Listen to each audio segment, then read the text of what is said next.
Wouldn't it be great if money actually did grow on trees? You've heard your parents say that a million times. Money doesn't grow on trees. Well, money does grow in the right kind of investments, money tree investments. And there are lots of investments that are not money tree investments, but I'm going to share with you the 9 characteristics of the perfect investment. Let's go right now.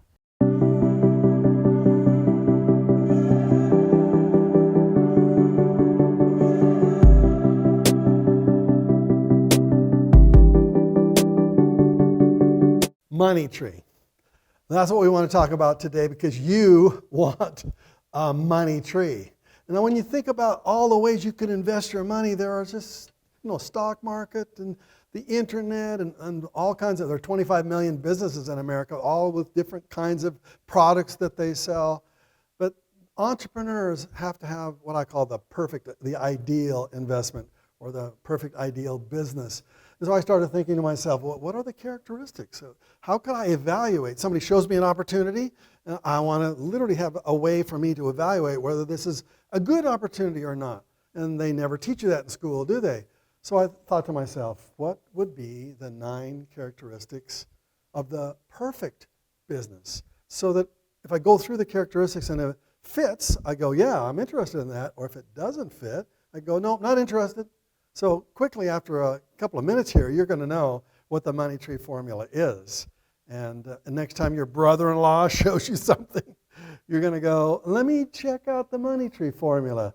And let's talk, first of all, today we're going to specifically talk about real estate. Why does real estate fit this formula?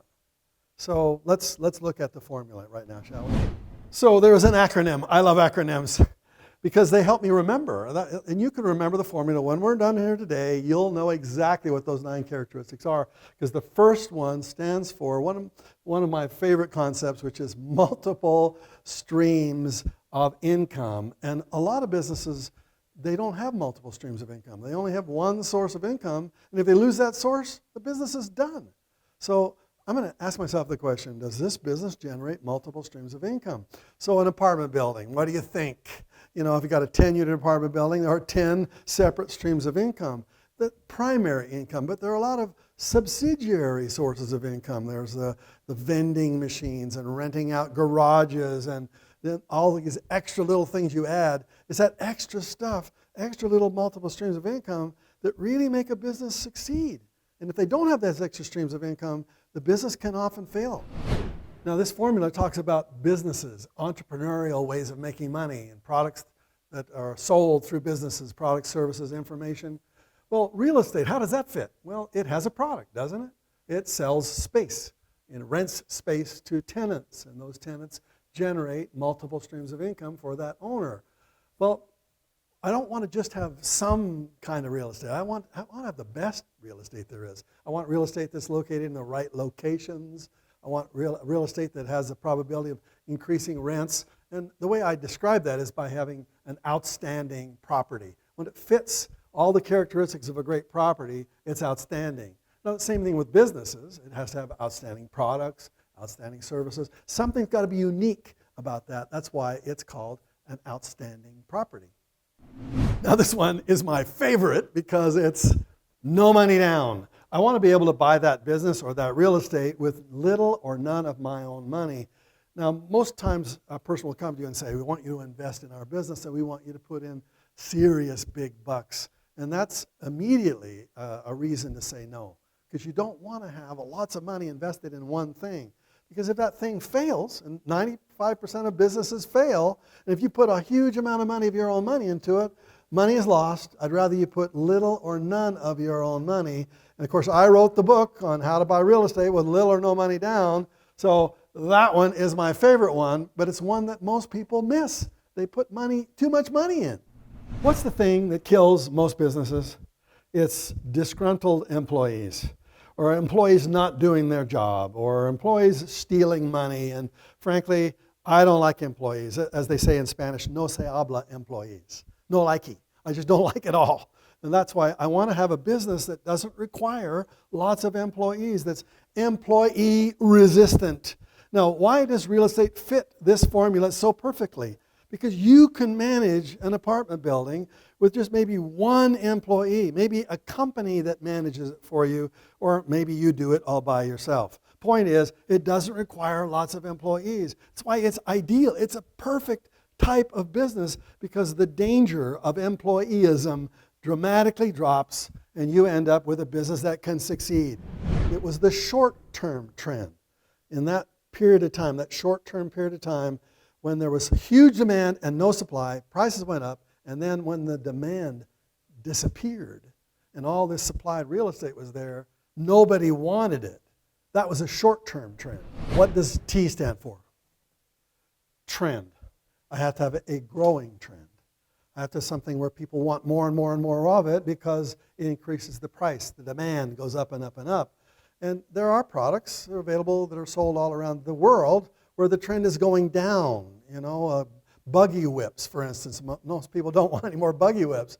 But at the time in the 1900s when we were having new cars come along, there were companies that made buggy whips. And you wouldn't want to have been into that business as the trend for automotive was going to go in the totally opposite direction. Same thing with real estate.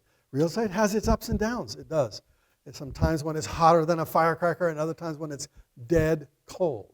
We know what it was like in 2008 because the demand, the trend was in the opposite direction. The reason I love real estate is because the long-term trend is up and up and up as far as you can see in the future. By 2040, there'll be 400 million people in America. And in whatever country you live in right now, the trend is up. They're making more babies every single day. So there needs to be some kind of way to take care of people's housing. And that's why real estate is always going to be on trend. But be careful about those short-term dips, okay? If I'm looking at this formula, there are a couple of them that are essential. The no money down, essential. I want to buy with little or none of my own money, period. This one, R, residual income, is also essential. I don't want to make money by me going to the office like people do as a job income and have to spend my time there and be there.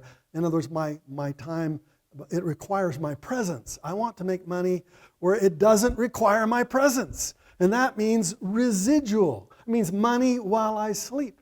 Money when I'm not there. Money when somebody else can send it to me. I've gone off to Tahiti, just send me a check. That's the kind of income, the way my mind thinks. And my book, Multiple Streams of Income, talks about 10 ways of generating lifetime streams of income that work 24 hours a day. So why does real estate fit that formula? Well, think about it. Every month, somebody has to pay that rent. And I get it from me. And I take off all my expenses and I have a net profit from it. And the very next month, same thing happens. They got to send me a check. And then month after that, same thing happened. In other words, it's a stream of checks, not a chunk of money.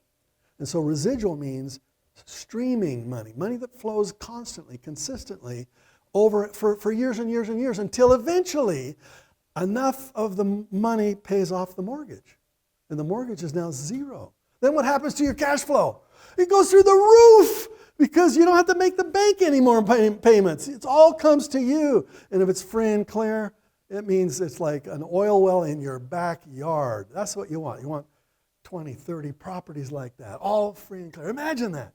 20 or 30 properties, free and clear, pumping cash flow to your bank account every month. And how do you manage it? With few employees. They take that money and send it to you wherever you are in the world. Real estate is just ideal for residual income.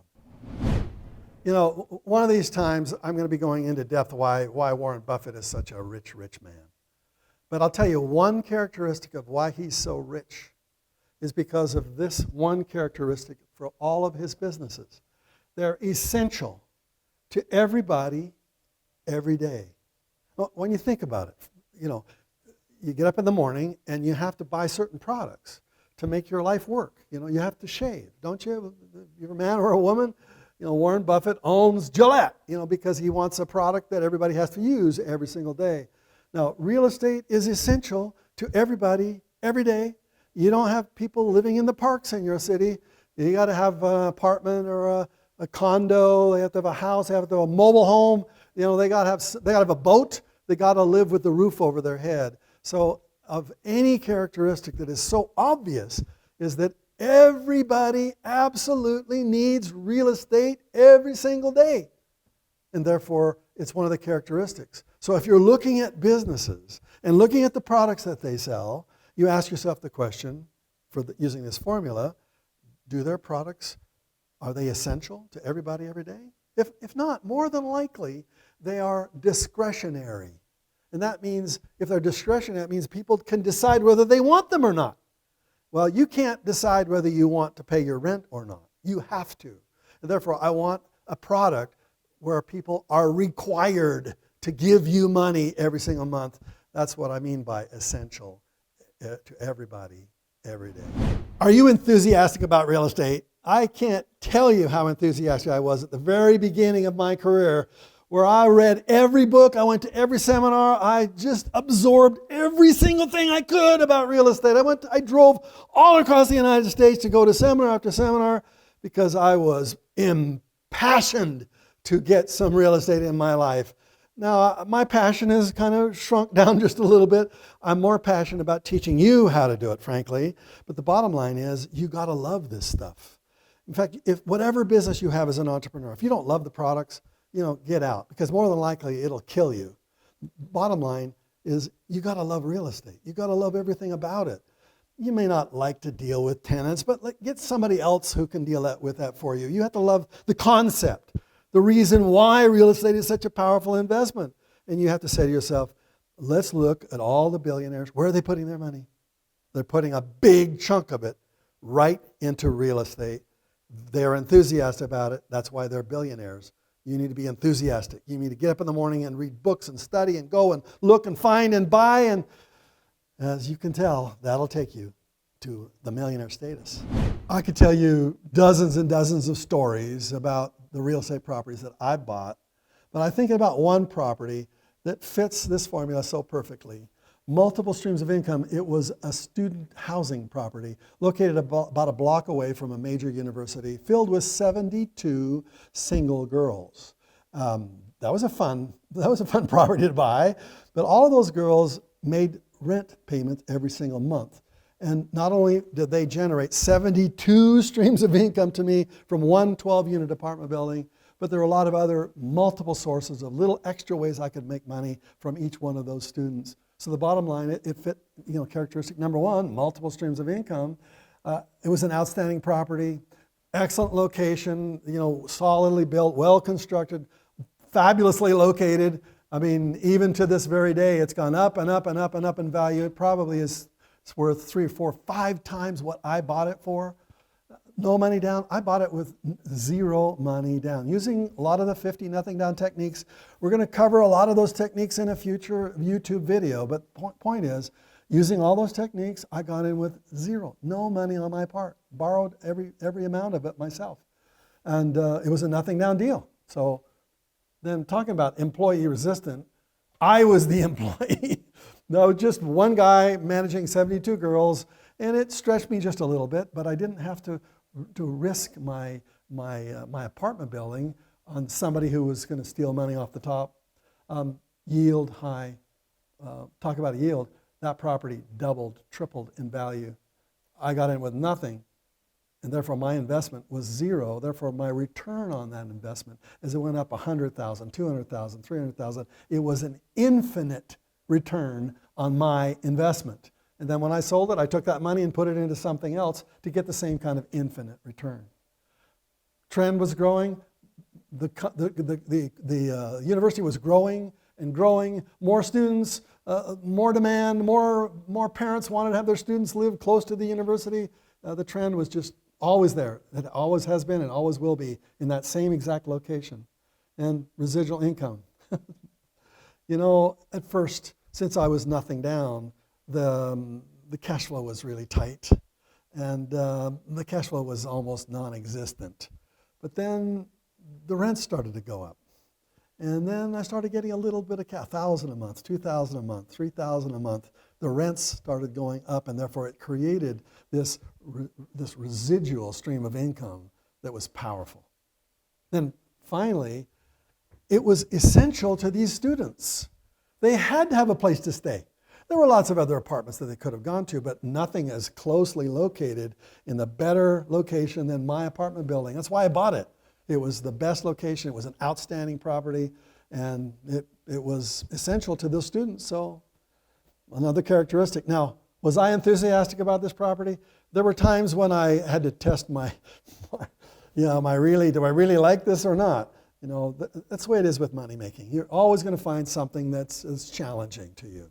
But the point is, I was enthusiastic about that property because it made half of my fortune. Half of my first million came from that one crazy little property that I bought with nothing down. So as you look at these characteristics when it comes to real estate, it just fits perfectly.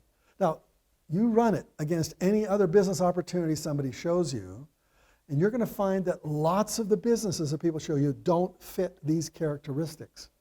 And for instance, there's too much down payment. Oh, that kills it right there. There's too many employees. Yeah, that kills it.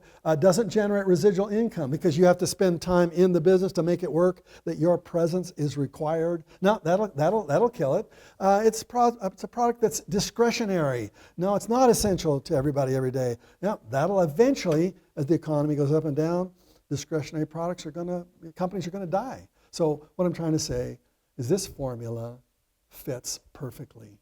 You want to make some serious money, especially in real estate? Learn this formula. And it's an acronym, Money Tree. You can never forget it now, can you? That's the formula, the Money Tree formula. Pause it, write it down, memorize it, and follow it. Now, in addition to what I've just taught you now, I want you to have 2 books for free. 2 powerful books. One is called The Challenge. And this one is about me going to an unemployment line and teaching poor people how to buy real estate when they have no cash, no credit, no nothing. Powerful book. And to that book, I want to add the most important book in my life when it comes to making money, and that's Think and Grow Rich by Napoleon Hill. If you don't have a copy of that in your library, you're out of your mind. You need to read that book multiple times. And in addition, I'm going to give you the audios of that book so you can listen to it as you're going to and from that job you don't like. Let's get you out of that job ASAP. These 2 books together, Think and Grow Rich and The Challenge, are going to change your life. Let me show you how to get there. Click on this link right now, and let's go together. Thanks for watching. Become a subscriber on my channel right now. Ring the bell, and let's learn together. There's lots more to learn.